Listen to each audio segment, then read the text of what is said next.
My name is Esther. Esther, who the hell are you? Hai guys, selamat datang kembali di channel ini. Kali ini saya akan menceritakan sebuah film luar yang cukup terkenal berjudul Orphan First Kill, yang mana film ini terinspirasi dari kisah nyata seorang keluarga dari New York yang mengadopsi menurut mereka seorang putri kecil yang cantik berusia 6 tahunan. Namun kenyataannya seorang gadis berusia 21 tahun. Mengapa demikian? Karena siapa sangka gadis itu mempunyai penyakit bernama hipotuarisme, yaitu kelainan hormon menghambat pertumbuhan fisiknya, sehingga walaupun sudah beranjak dewasa, namun tubuh dan mukanya terlihat seperti anak kecil. Nah, daripada penasaran, kita langsung saja ya ke ceritanya. Film diawali dengan seorang perempuan bernama Anna yang berprofesi sebagai instruktur terapi seni. Hari itu merupakan hari pertama dia mengunjungi sebuah rumah sakit jiwa untuk pengenalan, karena selanjutnya dia akan bekerja di sana. Arms up. Sepertinya rumah sakit jiwa ini tidak sembarangan, karena saat Anna memasukinya terlihat begitu sangat teliti diperiksa. Tak hanya itu, terlihat juga banyak sekali CCTV terpasang. Kemudian di sana Anna disambut baik oleh dokter. Tak lupa Anna juga diberitahu tentang rumah sakit tersebut. Namun tiba-tiba, It's Lena. She's not in the room. Nobody can find her. ya, tiba-tiba saja salah satu petugas memberitahu dokter bahwa salah satu pasien yang bernama Lina telah menghilang. Begitu mengetahui hal tersebut, di sana situasi menjadi panik dan semua alarm pun dinyalakan layaknya situasi darurat. Who's Lina? Di sana dokter memberitahu Ana bahwa Lina adalah pasien yang paling berbahaya. Dokter lalu memperingati Ana agar tetap di tempatnya, jangan kemana-mana, karena dia yakin tempat itu cukup aman. Namun di dalam ruangan itu, Ana melihat seorang gadis yang sedang menggambar, yang ternyata gadis itu menggambar wajah Ana dengan sangat bagus. Ana pun menanyakan siapa nama gadis tersebut. Lina. Mendengar itu membuat perasaan Ana antara kaget dan takut, karena ia tahu Lina adalah nama pasien yang berbahaya yang sekarang sedang dicari di luar. Lena. Untungnya, dokter dan para perawat segera datang dan membawa Lina kembali ke tempatnya. Lalu, sang dokter menjelaskan kepada Ana tentang Lina secara lengkap, bahwa Lina memang kelihatannya seperti gadis kecil. Namun siapa sangka, sebenarnya dia adalah seorang wanita berusia 31 tahun. Mengapa demikian? Karena Lina menderita kelainan kelenjar yang menghambat pertumbuhannya, sehingga dari luar dia terlihat tidak pernah menua. Hal mengejutkan pun terkuak, karena dokter memberitahukan bahwa Lina adalah penipu luar biasa. Lina memanfaatkan penderitaannya. Dia pernah menyusup ke dalam sebuah keluarga yang mengalami kematian tragis akibat ulahnya. Hari itu, si penjaga CCTV mengantarkan sebuah paket milik Lina, yang ternyata itu adalah sebuah gaun lengkap dengan aksesorisnya. Di sana terlihat Lina sengaja berniat menggoda si petugas CCTV. Dengan tindakan nakalnya, si petugas yang merupakan lelaki normal, tentu saja dia tergoda. Namun tiba-tiba, ternyata Lina punya rencana lain. Setelah menghabisinya, Lina dengan hati-hati segera keluar dari tempat itu. Di lain tempat, Ana baru saja pulang ke rumahnya. Namun dia merasa aneh ketika dia baru keluar dari mobil. Pintu bagasinya ikut terbuka. Namun setelah dicek, di sana tidak ada apa-apa. Dan ketika memasuki rumahnya, malangnya nasib Ana, dia menjadi korban selanjutnya Lina. Dengan wajah tanpa dosanya, Lina memasuki rumah Ana. Dia bersantai sambil mencari tahu informasi tentang anak-anak yang hilang di situs internet. Muncul ide liciknya setelah dia menemukan wajah anak kecil yang mirip dengan dirinya, yang sepertinya dia akan berniat menyamar menjadi anak kecil bernama Esther yang berasal dari Amerika. Don't be frightened then, please. Malam itu pun juga Lina menjalankan aksinya. Dia sengaja bermain sendirian hingga seorang polisi menanyai identitasnya.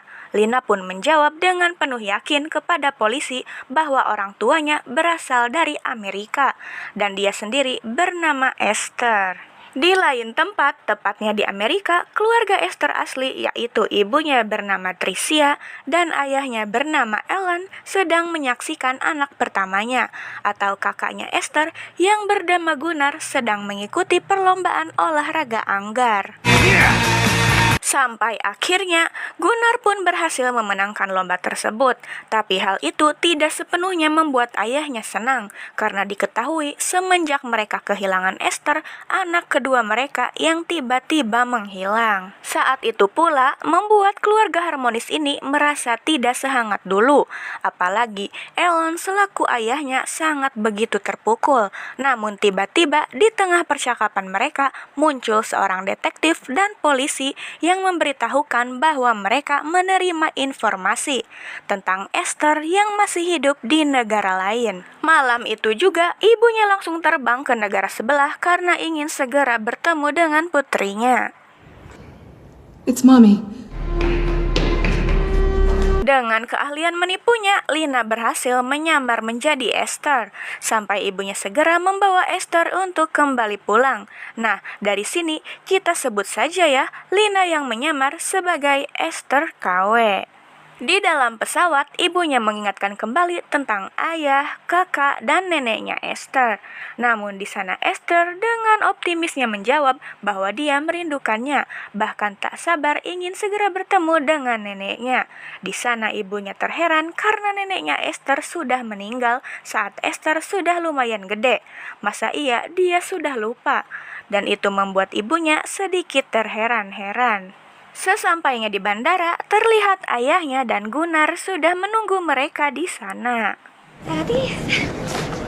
Begitu melihat putrinya yang sudah lama menghilang, ayahnya langsung memeluknya dengan erat sambil berlinang air mata.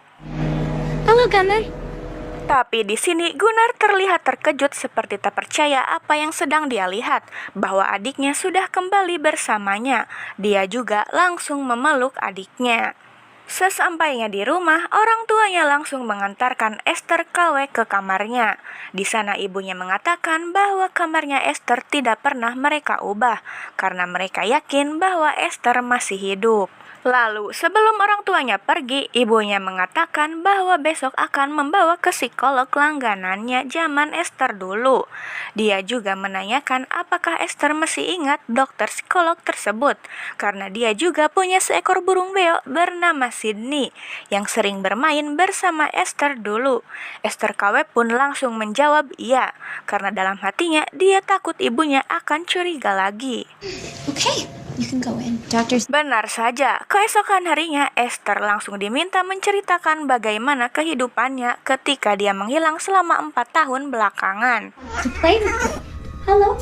I remember. Namun karena Esther KW takut salah menjawab, dia mengeles dan malah mengajak main burung yang ada di sana dengan sebutan Sydney. Setelah itu, Esther pun keluar. Lalu dokter psikolog berbicara empat mata dengan ibunya bahwa dia merasa aneh dengan Esther yang sekarang, karena Esther berbicara dengan aksen yang berbeda. Tak hanya itu, Esther memanggil burung yang tadi ada di dalam ruangan dengan sebutan Sydney. Padahal burung yang bernama Sydney bukanlah itu.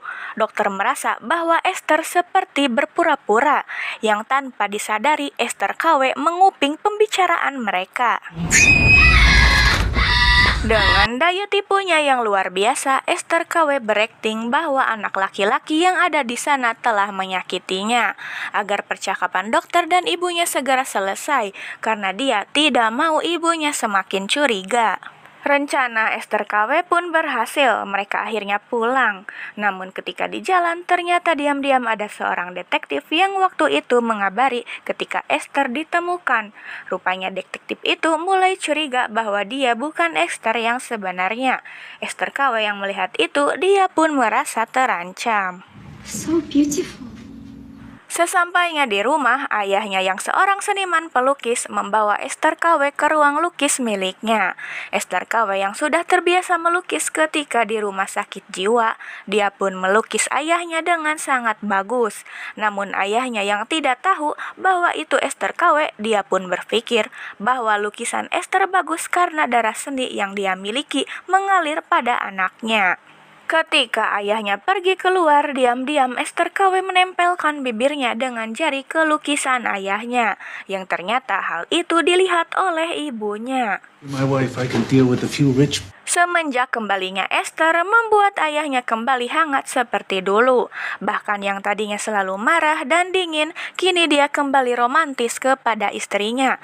Dan di saat mereka akan melakukan hubungan suami istri, tanpa disadari Esther KW melihatnya dengan penuh amarah.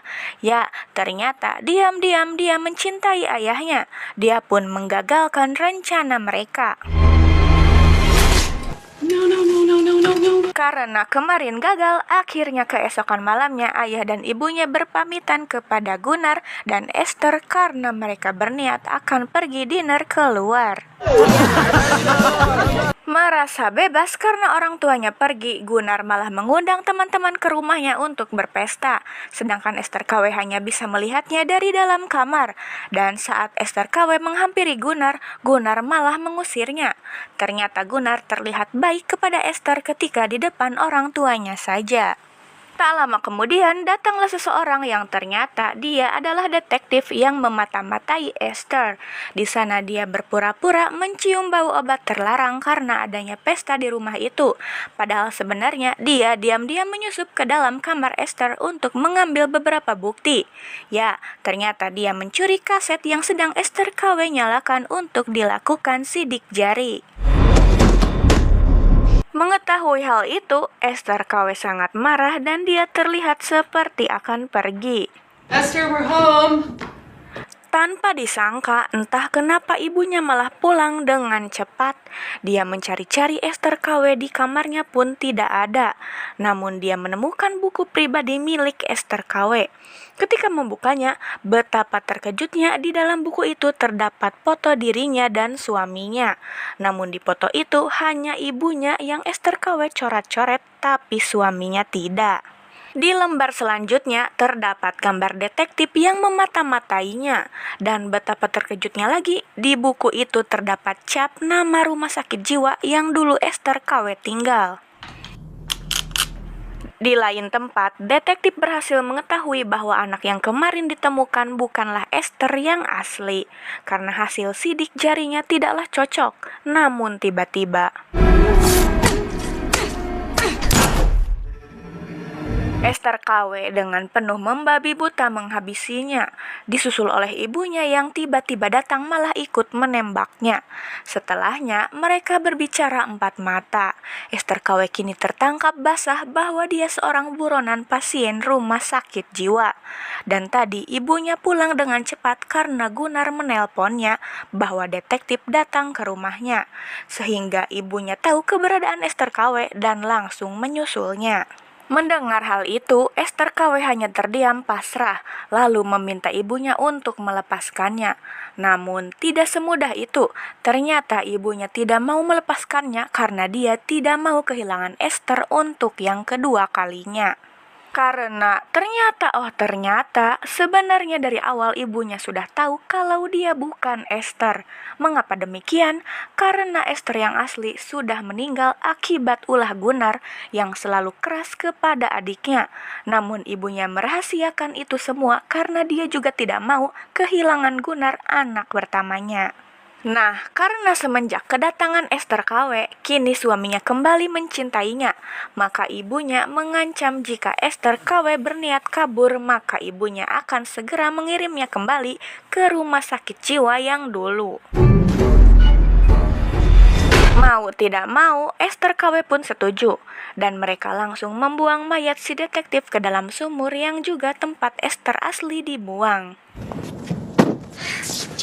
Setelah pulang, ibunya langsung memberitahu Gunnar untuk berhati-hati karena Esther KW sebenarnya adalah wanita dewasa yang berbahaya. Dan waktu berlalu, kini hari-hari Esther KW menyamar sebagai Esther asli berjalan mulus. Apalagi kini didukung ibunya yang selalu memberitahu kebiasaan Esther. Suatu malam ketika mereka makan bersama, ayahnya berencana mengajak Esther besok ke kota untuk melihat pertunjukan galeri seni milik ayahnya. Esther KW yang mendengar itu sangat senang karena akan berduaan dengan ayah yang disukainya itu. Namun semua itu digagalkan oleh ibunya yang memberi alasan bahwa besok ibunya dan Esther punya acara. Esther KW yang kesal langsung pergi ke kamarnya sembari membawa makanan yang dimasak oleh ibunya tadi khusus untuknya. Namun karena kesal, dia malah memberi makanan itu kepada tikus yang ada di kamarnya. Can I come in? Tak lama kemudian ayahnya datang. Dia tahu kalau Esther KW sedang kesal, jadi mengajaknya melukis di studio pribadinya. Di sana ayahnya menjelaskan tentang melukis dengan penuh perhatian layaknya seorang ayah kepada anaknya. Namun tidak bagi Esther KW, dia diperlakukan seperti itu malah membuatnya semakin menyukai ayahnya, berubah jadi perasaan cinta layaknya sepasang kekasih. Dan tanpa disadari, lagi-lagi ibunya sedang memperhatikannya dari jauh dengan perasaan benci. Ketika Esther KW sendirian, tiba-tiba ibunya datang. Di sana dia membuli dan memperingati Esther KW supaya dia jangan berhayal bisa mendapatkan suaminya. Lalu, sebelum pergi ibunya juga membuat Esther KW cemburu dengan berkata bahwa ibunya akan segera tidur dengan suaminya tercinta. Hal itu tentu saja membuat Esther KW kesal. Ditambah lagi, dia mendapati tikus yang tadi dia kasih makanan dari ibunya tiba-tiba mati. Yang berarti, kini ibunya sudah berani berusaha membuatnya mati. Keesokan harinya, pagi-pagi sekali Esther KW sudah menyiapkan sarapan untuk keluarga. Yang ternyata ada maksud lain, dia akan balas dendam kepada ibunya dengan membuatkan jus khusus untuknya yang telah dia beri racun. Namun ibunya yang sudah tahu gerak-gerik Esther KW, dia pun menolaknya. Tapi karena suaminya yang tidak tahu apa-apa mendesaknya agar ia minum, dia pun menurutinya. Benar saja, Esther KW kini sudah berani melawannya juga. Hal ini pun membuat ibunya semakin membencinya dan ingin segera menghabisinya. Hari itu pun jadinya Ellen pergi ke kota sendirian untuk mengunjungi galeri seninya. Dirasa situasi cukup aman, Gunnar dan ibunya berencana akan menghabisi Esther KW pada hari itu juga. Namun tidak semudah itu, Esther KW dengan mudahnya dia kabur. Saat itu pula tiba-tiba Ellen menelpon istrinya dan menanyakan Esther KW. Dan ditelepon karena terasa mencurigakan, Ellen pun berniat akan pulang kembali. Dan ketika ibunya selesai teleponan, betapa terkejutnya dia melihat anak satu-satunya yang tersisa, yaitu Gunnar, sudah dihabisi oleh Esther KW. Gunnar? Hal itu pun membuat ibunya semakin marah. Di sini mereka saling berantem ugal-ugalan sampai rumah hancur berantakan bahkan terbakar hingga mereka berkelahi sampai ke atas genteng. Untungnya datanglah Ellen. Dia begitu panik melihat ini semua dan bingung harus memilih siapa yang harus dia tolong terlebih dahulu. Di sana istrinya berkata bahwa sebenarnya yang ada di sampingnya bukanlah Esther, melainkan wanita dewasa. Namun Esther KW yang jago akting mengelaknya bahwa itu semua bohong. Hingga akhirnya Ellen lebih percaya si Esther KW. Setelah menyelamatkan Esther KW, dia memeluk dan menatapnya. Namun betapa kagetnya dia, tiba-tiba saja gigi palsu yang Esther KW pakai copot begitu saja. Karena Esther KW sudah tertangkap basah, akhirnya dia pun mengakuinya. Dan dia juga mengungkapkan cintanya kepada Ellen. Namun Ellen malah mengatai Esther KW dengan sebutan monster. Hingga akhirnya Ellen pun terjatuh juga hingga tewas. Dan bagaimana dengan nasib Lina atau Esther KW? Ya, dia masih hidup dan akan mencari mangsa baru untuk ia datangi. Nah, itu dia guys, alur cerita dari film Orphan Fast Kill. Semoga bisa diambil pelajarannya ya. Terima kasih sudah menonton video ini. Sampai bertemu kembali di video selanjutnya.